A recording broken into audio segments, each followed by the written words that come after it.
Eto na nga mga chong, marami tayong basketball updates. Coach Tim Cone nagbigay ng honest assessment sa Gilas kontra sa Latvia. Gilas Pilipinas, malaki raw ang chance na makakuha ng panalo ngayong Olympic qualifying tournament. Sa darating nga na July 4, magsisimula ang kampanya ng ating national team.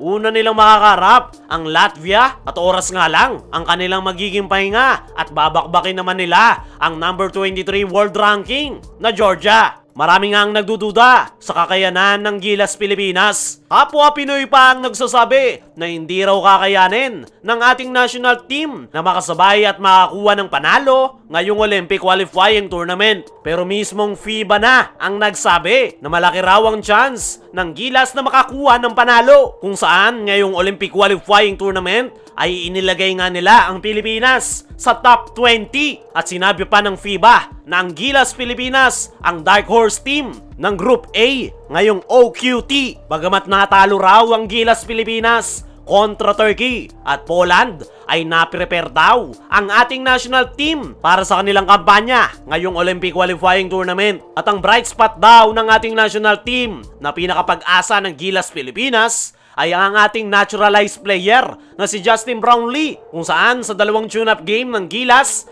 ay si Justin Brownlee talaga ang bumuhat sa national team, kung saan kontra Poland ay nakapagtala nga ito ng 30 points. Kaya naman ine-expect nga ng FIBA na magtutuloy-tuloy ang magandang performance ni Brownlee at madadala niya ang Gilas Pilipinas. At hindi na nga nakakagulat yan mga chong, dahil kilala naman natin itong si Justin Brownlee. Napakahusay na player at marami nang napatunayan kahit sa ating national team. 2 gintong medalya na ang kanyang naibigay. Nabanggit rin ng FIBA kung gaano kalaki ang chance ng Gilas na makakuha ng panalo. Kontra sa Latvia ay mahihirapan nga raw ang ating national team. Pero kontra sa number 23 world ranking na Georgia ay mas malaki nga raw yung chance ng Gilas na makabulag at makakuha ang panalo. Para sa akin mga chong, doon lang tayo sa totoo. Kontra sa Latvia, napakaliit ng chance ng Gilas na mabulag ang number 6 world ranking. Dahil ito nga yung pinaka-deadly na koponan ngayong Olympic qualifying tournament. May chance ang Gilas pero napakaliit lang. Pero pagdating nga sa Georgia ay mas malaki talaga yung chance ng ating national team. Yung number 15 world ranking nga na Poland ay nagawa nating makasabay at muntik-muntikan pang manalo. Isang malaking indikasyon yan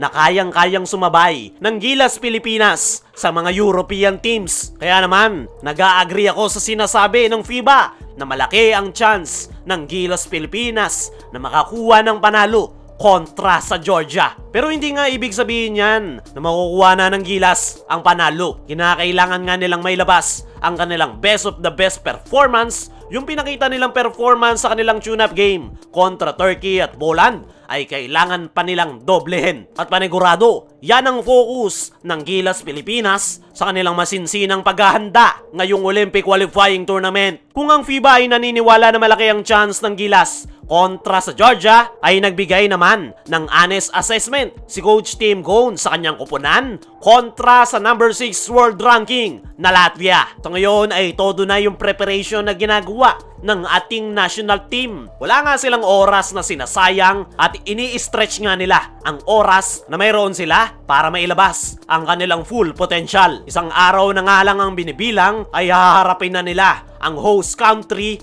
na Latvia. Kaya naman, natanong nga itong si Coach Tim Cone kung ano ang kanyang nakikita sa kanyang koponan kontra sa number 6 world ranking na Latvia. At aminado nga si Coach Tim Cone na maging siya ay hindi niya alam kung gaano nakataas ang kanilang laro at gaano pa ang kailangan nilang idagdag. Maging siya nga rin daw ay naku-curious kung ano ang ipapakita ng kanyang koponan. Pero positibo nga raw si Coach Tim dahil napatunayan nila na kaya nating sumabay sa European teams. At ang tinutukoy nga dyan ni Coach Tim Cone ay ang nakalipas na 2 tune-up game ng Gilas Pilipinas kontra Turkey at Poland. Napakaganda nga ng pinakitang performance dyan ng ating national team. Lalong-lalo na yung huli nilang tune-up game kontra sa number 15 world ranking na Poland, kung saan muntik-muntikan pa nga nilang makuha ang panalo. Sa ngayon ay hindi makapaglalaro si Kristaps Porzingis para sa Latvia dahil nagre-recover pa rin ito sa kanyang injury. Pero kahit na ganun, ay ina-anticipate nga ni Coach Tim Cone na magiging mahirap ang kanilang laro kontra Latvia. Dahil bukod sa napakalakas na kupunan ng Latvia, ay nasa likod din daw ng mga ito ang kanilang crowd. Pero nararamdaman nga raw ni Coach Tim Cone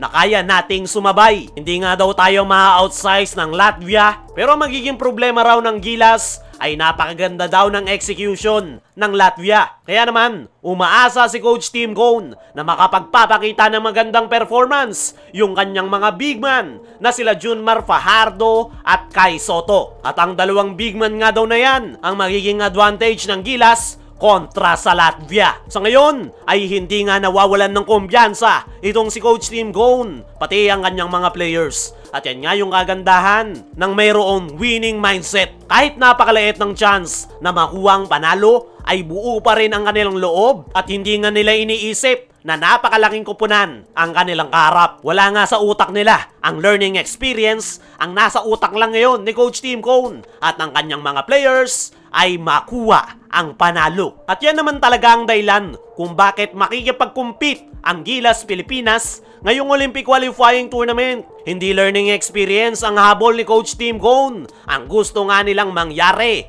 ay makuha ang panalo. At yan nga yung malaking kaibahan ni Coach Tim Cone kay Chot Reyes, na puro learning experience lang ang gusto. Kaya naman, nasa mabuting kamay nga ngayon ang ating national team dahil meron silang winning mindset. Pero sana nga lang mga chong, kahit ano ang maging resulta ng kampanya ng Gilas ngayong Olympic Qualifying Tournament, ay suportahan natin ang Gilas Pilipinas.